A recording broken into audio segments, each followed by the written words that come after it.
जय सिया राम दोस्तों, आप देख रहे हैं सनातन धर्म चैनल।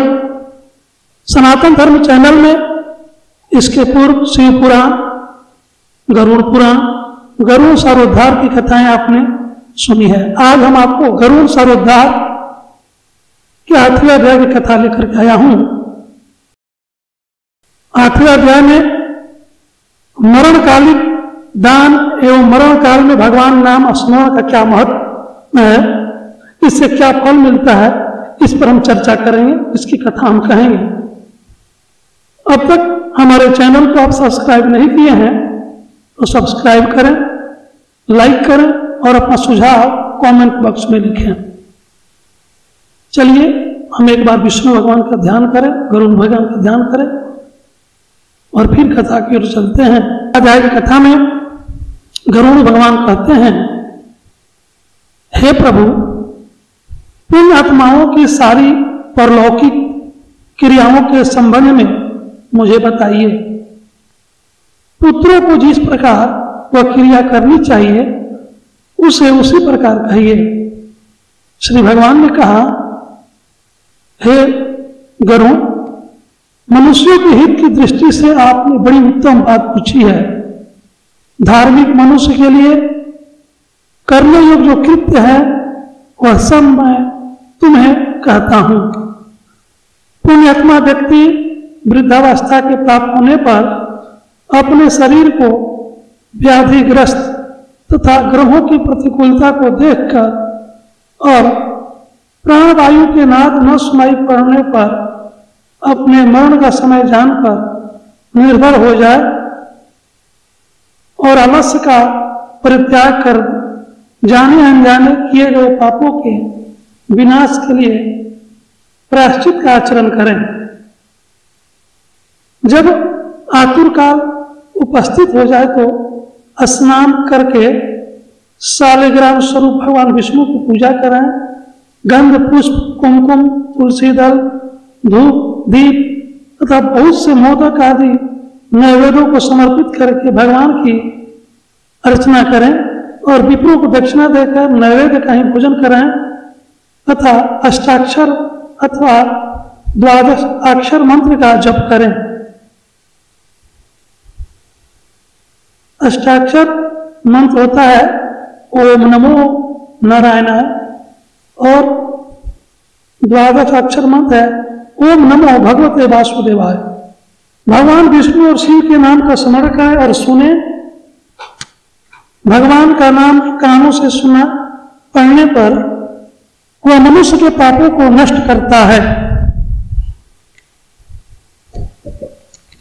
रोगी के समीप आकर बांधों के शोक नहीं करना चाहिए, प्रत्युत मेरे पवित्र नाम का बार बार स्मरण करना चाहिए।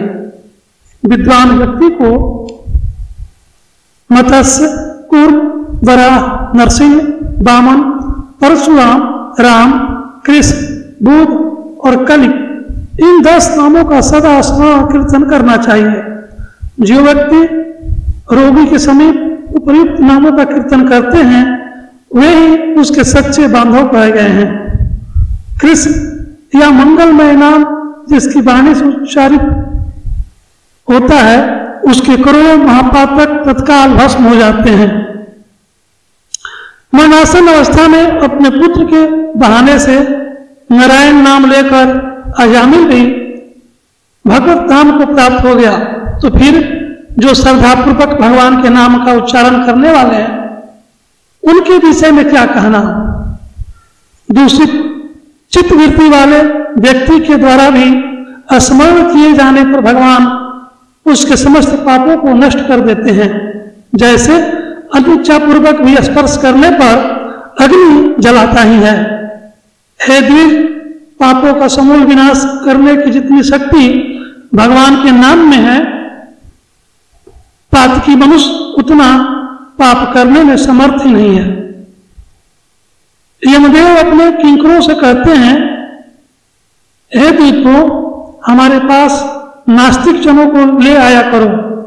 भगवान के नाम का स्मरण करने वाले मनुष्यों को मेरे पास मत लाया करो, क्योंकि मैं स्वयं अच्युत, केशव, राम, नारायण, कृष्ण, दामोदर, वासुदेव, हरि, श्रीधर, माधव, गोपिका वल्लभ, जानकी नायक, रामचंद्र का भजन करता हूं। हे दूतों, जो व्यक्ति हे कमल नयन, हे वासुदेव, हे विष्णु, हे धरणीधर, हे अच्युत, हे शंख चक्रपाणी, आप मेरे शरणदाता हो, ऐसा कहते हैं, उन निष्पाप व्यक्तियों को तुम दूर से ही छोड़ देना। जो निष्कंचन और रसज्ञ परमहंसों के द्वारा निरंतर आस्वादित भगवान मुकुंद के पादारविंद मकरंद रस से विमुख हैं और नरक के मूल गृहस्थी के प्रपंच में तृष्णा से बद्ध हैं, ऐसे असत पुरुषों को मेरे पास लाया करो। जिनकी जिह्वा भगवान के गुण और नाम का कीर्तन नहीं करती, चित्त भगवान के चरणाविंद का स्मरण नहीं करता, सिर एक बार भी भगवान को प्रणाम नहीं करता, ऐसे विष्णु के कृत्यों से रहित असत पुरुषों को मेरे पास ले आओ। इसलिए हे पक्षेंद्र, जगत में मंगल स्वरूप भगवान विष्णु का कीर्तन ही एकमात्र महान पापों के अत्यंतिक और एकांतिक निवृत्ति का प्रायश्चित है, ऐसा जानो। नारायण से परांगमुख रहने वाले व्यक्तियों के द्वारा किए गए प्रायश्चित आचरण की दुर्बुद्धि प्राणी को उसी प्रकार पवित्र नहीं कर सकते जैसे मदिरा से भरे घट को गंगा की सदृश नदियां पवित्र नहीं कर सकती।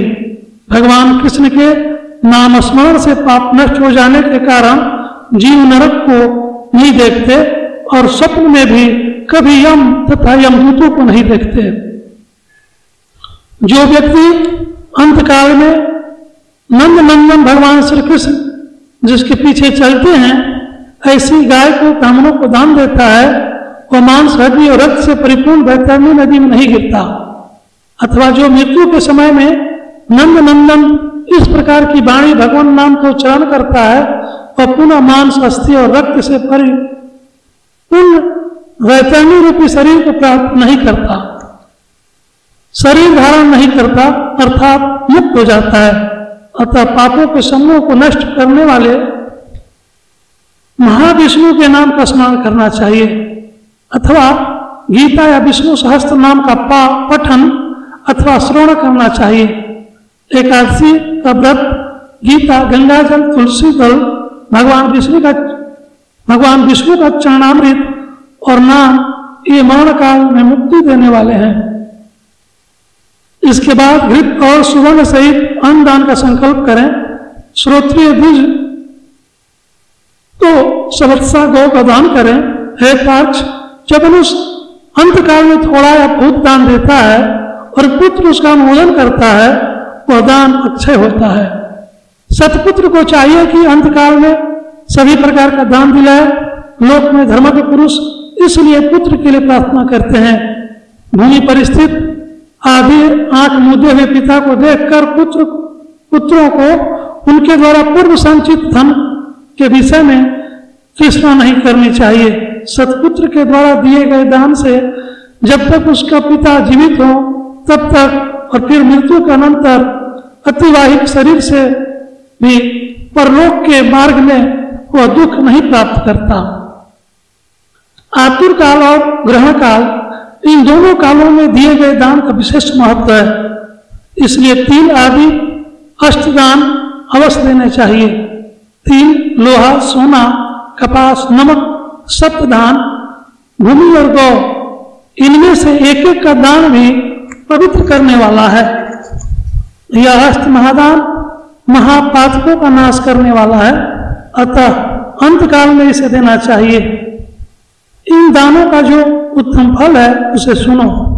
3 प्रकार के पवित्र तिल मेरे पसीने से उत्पन्न हुए हैं। असुर, दानव और दैत्य 3 दान से तृप्त होते हैं। श्वेत, कृष्ण और कपिल। वर्ण के तिल का दान वाणी, मन और शरीर के द्वारा किए गए त्रिविध पापों को नष्ट कर देता है। लोहे का दान भूमि में हाथ रख कर देना चाहिए। ऐसा करने से वह जीव यम सीमा को नहीं प्राप्त होता और यम मार्ग में नहीं जाता। पाप कर्म करने वाले व्यक्तियों को निग्रह करने के लिए यम के हाथ में कुल्हाड़ी, मुसल, दंड, तलवार तथा छुरी शस्त्र के रूप में रहते हैं। यमराज के आयुधों को संतुष्ट करने के लिए लोहे का दान कहा गया है, इसलिए यमलोक में सुख देने वाले लोह दान को करना चाहिए। उरण, श्यामसूत्र, संडामर, उदंबर, शेषंबर नामक यम के महादूत लोह दान से सुख प्रदान करने वाले होते हैं। हे तार्क्ष, परम गोपनीय और दानों में उत्तम दान को सुनो, जिसके देने से भूलोक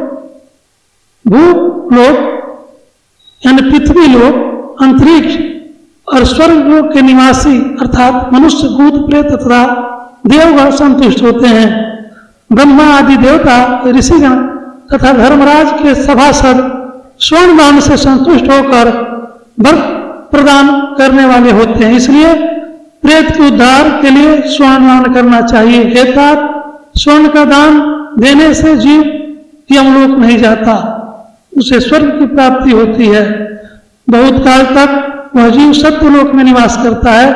तदंतर इस लोक में रूपवान, धार्मिक, वाक्पटु, श्रीमान और अतुल पराक्रमी राजा होता है।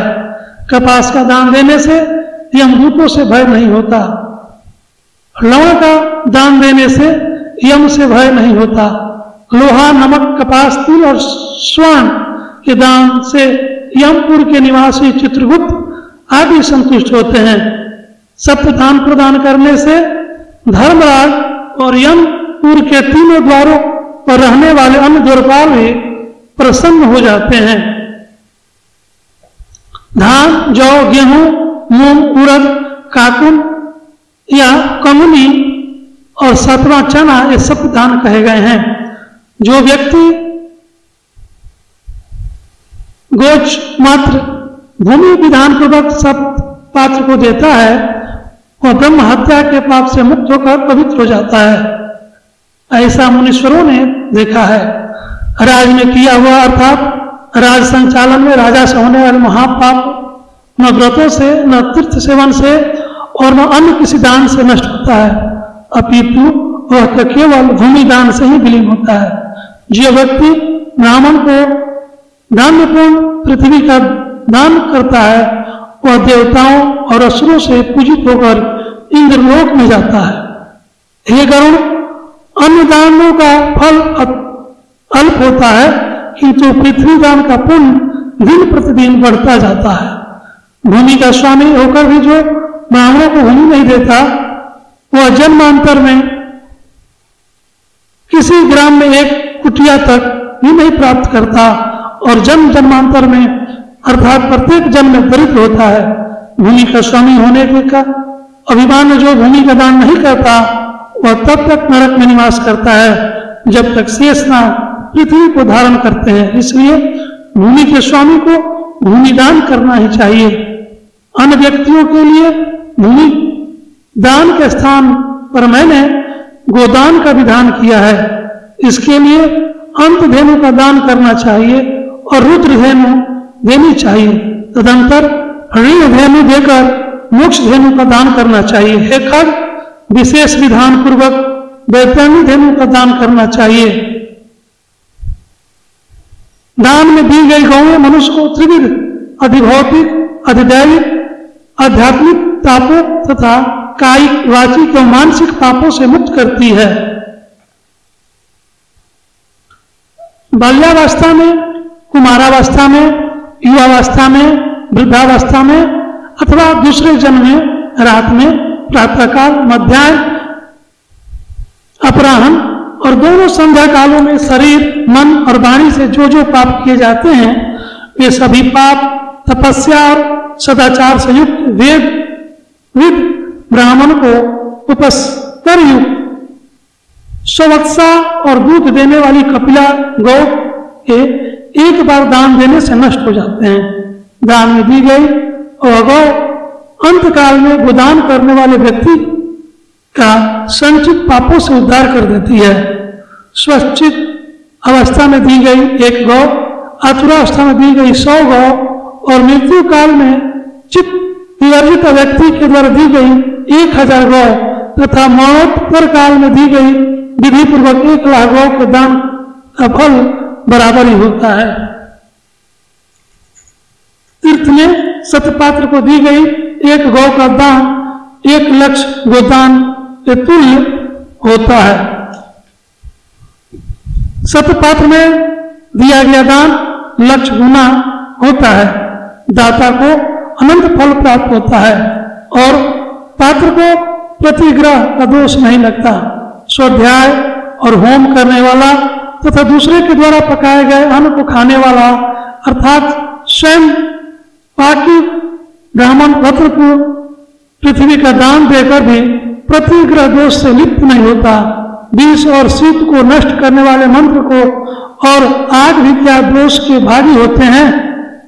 अपात्र को दी गई वह गौ दाता को नरक में ले जाती है और अपात्र प्रतिग्रहिता को 101 पीढ़ी के पुरुषों के सहित नरक में गिराती है। इसलिए अपने कल्याण की इच्छा करने वाले विद्वान व्यक्ति को अपात्र को दान नहीं देना चाहिए। 1 गौ एक ही ब्राह्मण को देनी चाहिए।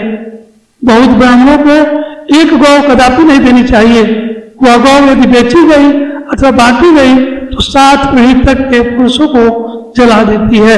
हे खगेश्वर, मैंने तुमसे पहले वैतरणी नदी के विषय में कहा था। उसे पार करने के उपायभूत गोदान के विषय में मैं तुमसे कहता हूं। काले अथवा लाल रंग की गौ को सोने की सिंह, चांदी के खुर और कांसे के पात्र की दोहनी के सहित 2 काले रंग के वस्त्रों से आच्छादित करें।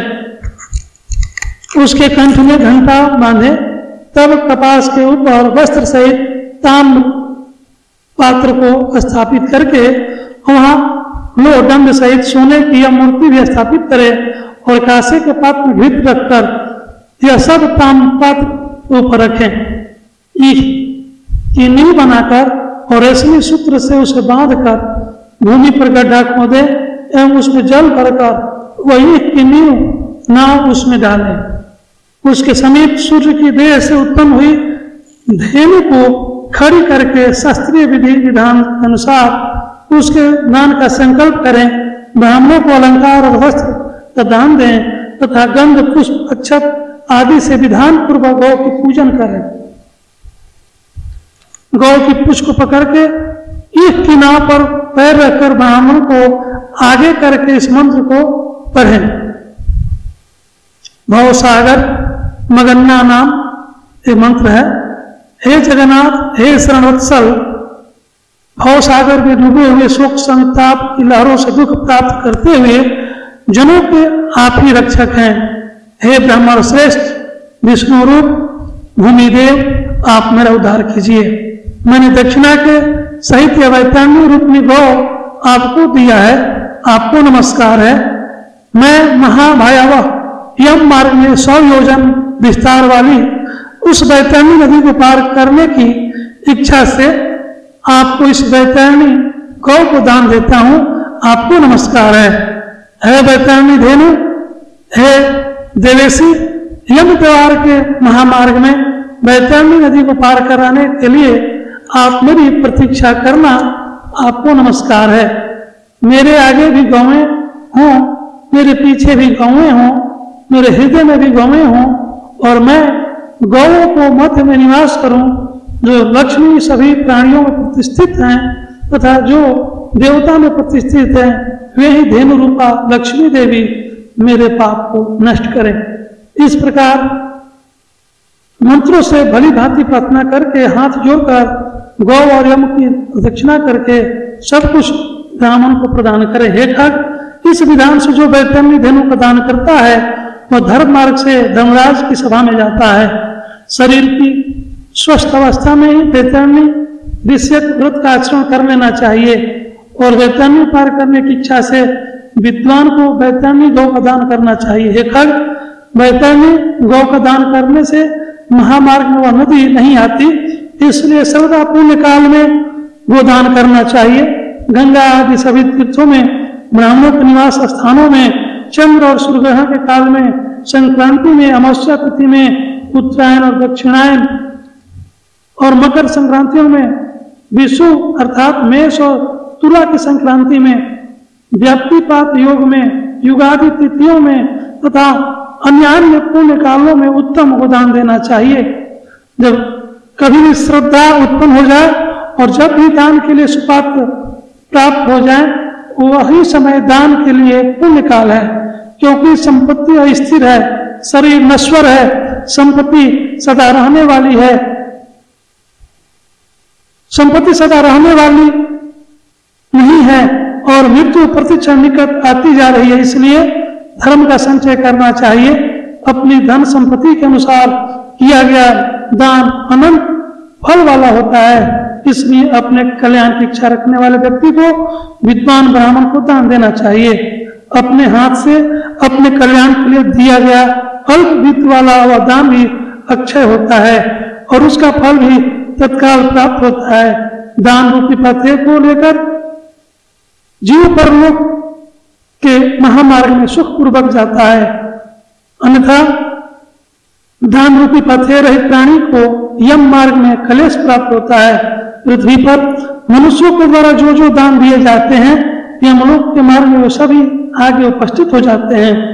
महान पुण्य के प्रभाव से मनुष्य जन्म प्राप्त होता है। उस मनुष्य योनि को प्राप्त कर जो व्यक्ति धर्माचरण करता है वह परम गति को प्राप्त करता है। धर्म को न जानने के कारण व्यक्ति संसार में दुख पूर्वक जन्म लेता है और मरता है।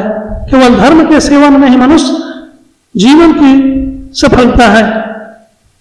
धन, पुत्र, पत्नी आदि बांधव और यह शरीर ये सब कुछ अनित्य है, इसलिए धर्माचरण करना चाहिए। जब तक मनुष्य जीता है तभी तक बंधु बांधव और पिता आदि का संबंध रहता है। मरने के अनंतर क्षण मात्र में संपूर्ण स्नेह संबंध निवृत्त हो जाता है। जीवित अवस्था में अपना आत्मा ही अपना बंधु है, ऐसा बार बार विचार करना चाहिए। मरने के अनंतर कौन दान देगा, ऐसा जानकर अपने हाथ से ही सब कुछ दान देना चाहिए, क्योंकि जीवन अनित्य है। बाद में अर्थात उसकी मृत्यु के पश्चात कोई भी उसके लिए दान नहीं देगा। मृत शरीर को काटकर भेले के समान पृथ्वी पर छोड़कर बंधु बांधव विमुख होकर लौट जाते हैं। केवल धर्म ही उसका अनुगमन करता है। धन संपत्ति घर में ही छूट जाती है, सभी बंधु बांधव संसार में छूट जाते हैं, किंतु प्राणी के द्वारा किया हुआ शुभ अशुभ कर्म परलोक में उसके पीछे पीछे जाता है। देखिए कितना आया सुंदर वाक्य इस पुराण में कहा गया है। मनुष्य जो करता है झूठ साँच बोलकर जो पैसा कमाता है, ये इमारत महल ये जमीन जायदाद जो करता है, ये सब मिलने के मरने के बाद सब ही छूट जाते हैं। घर वाले शमशान तक जाते हैं और वहां से छोड़कर चले जाते हैं, किंतु आपका जो सत्कर्म है, आपका जो धर्म है, वो आपको परलोक तक आपके पीछे पीछे जाता है। अगर आप अच्छे कर्म करते हैं वो भी जाता है और बुरे कर्म करते हैं साथ में वो भी जाता है। शरीर आग से जल जाता है, किंतु किया हुआ कर्म साथ में रहता है। प्राणी जो कुछ पाप अथवा पुण्य करता है उसको सर्वत्र भोग प्राप्त करता है। इस दुखपूर्ण संसार सागर में कोई भी किसी का बंधु नहीं है। प्राणी अपने कर्म संबंध से संसार में आता है और फल भोग से कर्म का क्षय होने पर पुनः चला जाता है। माता पिता पुत्र भाई बंधु और पत्नी आदि का परस्पर मिलन प्याओं पर एकत्र हुए जंतुओं के समान अथवा नदी में बहने वाले काष्ठ समूहों के समान नितांत चंचल अस्थिर है। किसके पुत्र, किसके पौत्र, किसकी भार्या और किसका धन, संसार में कोई किसी का नहीं है। इसलिए अपने हाथ से स्वयं दान देना चाहिए। जब तक धन अपने अधीन है तब तक ब्राह्मण को दान कर दें, क्योंकि धन दूसरे का अधीन हो जाने पर तो दान देने के लिए कहने का साहस भी नहीं होगा। पूर्व जन्म में किए हुए दान के फलस्वरूप यहाँ बहुत सारा धन प्राप्त हुआ है, इसलिए ऐसा जानकर धर्म के लिए धन देना चाहिए। धर्म से अर्थ की प्राप्ति होती है, धर्म से काम की प्राप्ति होती है और धर्म से ही मोक्ष की प्राप्ति होती है, इसलिए धर्म आचरण करना चाहिए। धर्म श्रद्धा से धारण किया जाता है, बहुत ही धन राशि से नहीं। अंकिंचन मुनिगण भी श्रद्धावान होकर स्वर्ग को प्राप्त हुए हैं। जो मनुष्य पत्र, पुष्प, फल अथवा जल मुझे भक्ति भाव से समर्पित करता है, उस संयत आत्मा के द्वारा भक्ति पूर्वक दिए गए पदार्थों को मैं प्राप्त करता हूँ। इसलिए विधि विधान पूर्वक अवश्य दान देना चाहिए, थोड़ा या अधिक इसकी कोई गणना नहीं करनी चाहिए। जो पुत्र पृथ्वी पर पड़े हुए आतुर पिता के द्वारा दान दिलाता है, वो धर्मात्मा पुत्र देवताओं के लिए भी पूजनीय होता है। माता पिता के निमित्त जो धन पुत्र के द्वारा सतपात्र को समर्पित किया जाता है, उससे पुत्र, पौत्र और प्रपौत्र के साथ वह व्यक्ति स्वयं भी पवित्र हो जाता है। पिता के उद्देश्य से किए गए दान से 100 गुना, माता के उद्देश्य से किए गए दान से 1000 गुना, बहन के उद्देश्य से किए गए दान से 10,000 गुना और सहोदर भाई के निमित्त किए गए दान से अनंत गुना पुण्य प्राप्त होता है। दान देने वाला उपद्रवग्रस्त नहीं होता, उसे नरक यातना नहीं प्राप्त होती और मृत्यु काल में उसे यमदूतों से भी कोई भय नहीं रहता।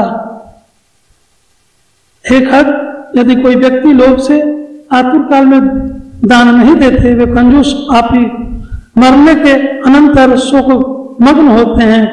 आतुर काल में जो पुत्र, पौत्र, सहोदर, भाई, सहोदरी और सुहृजन दान नहीं देते और ब्रह्म हत्यारे हैं, इसमें संशय नहीं है। इति गरुड़ पुराण सारोद्धार आतुर दान निरूपणों नामो 8वां अध्याय पूर्णा। एक बार बोलिए विष्णु भगवान की जय, गुरु महाराज की जय। दोस्तों, आपने गरुड़ पुराण सारोद्धार की 8वें अध्याय की कथा सुनी। यह कथा कैसा लगा कमेंट में लिखें और चैनल को सब्सक्राइब करें, वीडियो को अधिक से अधिक शेयर करें। फिर हम अगले 9वें अध्याय की कथा में आपको सुनाएंगे मरणासन व्यक्ति के निमित्त किए जाने वाले कार्य। तो तब तक के लिए बने रहें। सादर जय सिया राम दोस्तों।